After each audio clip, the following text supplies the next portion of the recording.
Hello everyone, welcome to exam info academy. हम आए दिन रिजल्ट की बात तो हम बहुत कर चुके। रिजल्ट तो आप डाउनलोड कर भी सकते हो यूपीएचईएससी की साइट से। तो आज जो हम अपडेट लेकर आए हैं वो यूपीएचईएससी से ही है, लेकिन ये थोड़ी अलग न्यूज है। तो लास्ट तक हमारे साथ बने रहिएगा। ये क्या है? ये है यूपीएचईएससी परीक्षा से परिणाम तक विवादों में रही असिस्टेंट प्रोफेसर की भर्ती। मतलब ये करंट न्यूज है, करंट अपडेट है यूपीएचईएससी की। इस पर जो प्रतियोगी छात्र संगठन है उन्होंने ये बात कही है कि यूपीएचईएससी शुरू से परीक्षा से लेकर आज परिणामों तक बड़ी विसंगतियां इसमें शामिल रही हैं। हम वन बाय वन उन सभी की बात करेंगे। और प्रतियोगी छात्र संगठन का कहना है कि ये भर्तियां, असिस्टेंट प्रोफेसर की भर्तियां जो अशासकीय डिग्री कॉलेज में की जाती हैं, इन्हें भी पब्लिक सर्विस कमीशन को देना चाहिए, जैसे कि वो degree college, government degree college की भर्ती करता है। ये उनकी मांग है। मतलब तो अंत तक बने रहिएगा इस न्यूज में।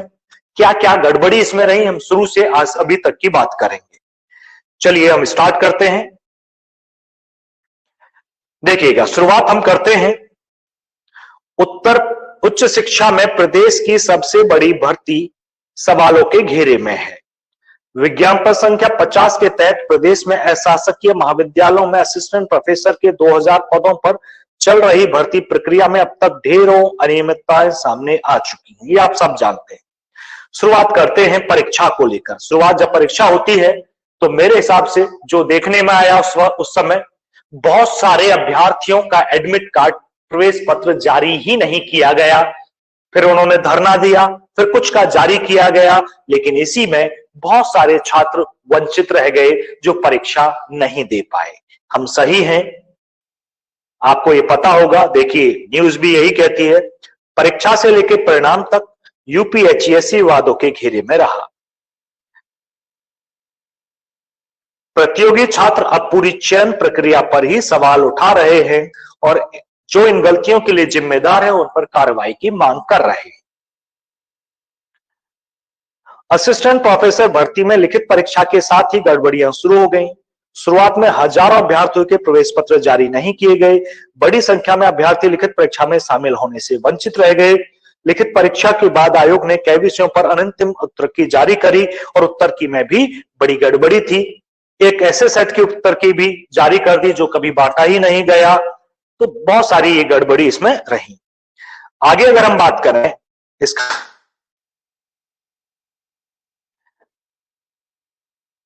जो अभी 2 दिन पहले हुआ, ये सभी होगा कि वरीयता क्रम आयोग भरवा रहा था डिग्री कॉलेजेस का। भाई मतलब कहां कहां जाना है, पहला विकल्प, दूसरा विकल्प, ऐसे। उसमें कुछ ऐसे कॉलेजेस शामिल थे जो कभी वैकेंसी में थे ही नहीं, और कुछ ऐसे विद्यालय छोड़ दिए गए जिनमें वैकेंसीज थी। अभी ये 2 दिन पहले ही बदला गया है। देखिएगा, आयोग ने कुछ विषयों के साक्षात्कार में शामिल अभ्यर्थियों से ऐसे विद्यालयों के विकल्प मांग लिए जो भर्ती के विज्ञापन में शामिल ही नहीं थे। ये तो अभी का है। साथ ही विज्ञापन में शामिल कुछ कॉलेजों के लिए वरीयता मांगी ही नहीं गई। मतलब एक नहीं, डबल गलती की है यहां पर।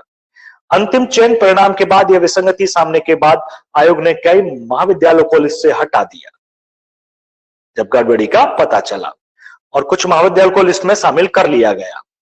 परीक्षा से लेकर परिणाम तक कुछ इस तरह की अन्य विसंगतियां भी सामने आई जो आयोग की कार्यप्रणाली पर सवाल उठा रही है। बिल्कुल उठा रही है जी। बड़ी गड़बड़ी होती है ये, भविष्य के साथ खिलवाड़ इसे बोलते हैं। लेकिन इसमें ज्यादा कैंडिडेट होते नहीं, इसलिए आवाज ज्यादा उठती नहीं या दिखाई नहीं देती है। क्योंकि हम जनरली जब पेपर छुटा, जिन्होंने परीक्षा में शामिल नहीं किया गया, उन्होंने एक दिन तो कुछ किया, धरना प्रदर्शन, उनके रिलीज कर दिए गए, और जो उसमें शामिल नहीं हुए, उनके रिलीज नहीं हुए, उन्हें परीक्षा देने नहीं दिया गया, जब उन्हें एडमिट कार्ड ही नहीं दिया गया। तो आप समझते हैं, आवाज उठाना जरूरी होता है। आवाज के बिना, जैसे कुछ दिन पहले मैंने सुना था कि एक बच्ची मैराथन में दौड़ रही थी, वो दौड़ के सीएम साहब से मिली, तो उसकी बात तब सुनी गई ना, तब वो दौड़ के आई, 9 साल की बच्ची। तो जब स्ट्रगल, संघर्ष तो करना ही पड़ेगा। संघर्ष के बिना कभी किसी को कुछ नहीं मिलता। सभी अभ्यर्थियों ने अगर संघर्ष किया होता तो सभी का एडमिट कार्ड जारी कर दिया गया होता। लेकिन हम घरों में बैठ जाते हैं, कोई ध्यान नहीं देते। अभी अगली भर्ती के लिए पद कम हो जाएंगे तो पता चलेगी कम हो गए। तो हम चुपचाप बैठे रहते हैं, समस्या यहीं से है। चलिए आगे बढ़ते हैं इसकी खबर को। आपत्तियों का निस्तारण करते हुए आयोग ने संबंधित विषयों की सही उत्तर कुंजी जारी की। उत्तर कुंजी में भी बड़ी गड़बड़ियां थी, वो तो आपको पता ही होगा, इसके बारे में हम ज्यादा बात नहीं करते हैं। हम बात करते हैं कि मांग क्या है छात्रों की। यूपीएससी को सौंपी जाए भर्ती की जिम्मेदारी, ये मांग है। प्रतियोगी छात्रों की मांग है कि सहायता प्राप्त अशासकीय महाविद्यालयों में असिस्टेंट प्रोफेसर भर्ती की जिम्मेदारी उच्चतर शिक्षा सेवा आयोग से वापस लेकर उत्तर प्रदेश लोक सेवा आयोग को सौंप दी जाए। प्रतियोगी छात्र संघर्ष समिति के मीडिया प्रभारी प्रशांत पांडे का कहना है कि उच्चतर शिक्षा सेवा आयोग को तकरीबन सभी भर्तियों पर विवाद होता ही है, तो ये यहां से लेकर किसे सौंप दी जाए, यूपीपीएससी उत्तर प्रदेश लोक सेवा आयोग को सौंप दी जाए, तो शायद विसंगतियां दूर हो जाए। तो ये खबर हम लाए थे आपके लिए, ये नई अपडेट है। बने रहिएगा हमारे साथ चैनल पर, चैनल को सब्सक्राइब आप कर लीजिएगा, ठीक, और साथ बने रहिएगा और आवाज भी उठाइएगा, नहीं तो आगे आने वाली भर्तियों में पद कम हो गए तो 600 ही वैकेंसी होंगी, मुश्किल से वो भी। चलिए, हमें इतना ही कहना था। धन्यवाद।